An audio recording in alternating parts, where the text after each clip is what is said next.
متخبيين وبيحاولوا يفهموا اللي بيحصل، وبيحللوا الموضوع على إنه في حاجة بتأثر على الجهاز العصبي وبتخليهم ينتحروا. وبتتعرف مالوري على توم وبتحكي له على اللي بيحصل لأختها والست اللي كانت هتساعدها.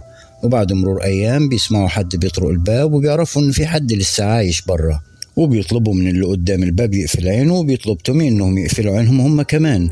وبيلاقوا ست حامل اضطرت تسيب بيتها عشان الأكل خلص، لكن بيواجهوا هم كمان نقص في الأكل. وبيقول واحد منهم إن اللي بيحصل ده عن طريق العين، وإنه النظر عن طريق الكاميرا مش هيأثر على الجهاز العصبي.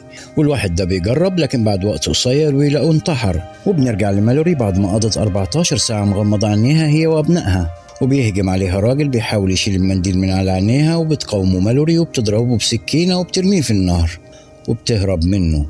ونرجع للبيت اللي متخبيين فيه، وتوم بيحاول يلاقي طريقة يجيب بيها أكل، وبيقول له تشارلي إنه بيشتغل في سوبر ماركت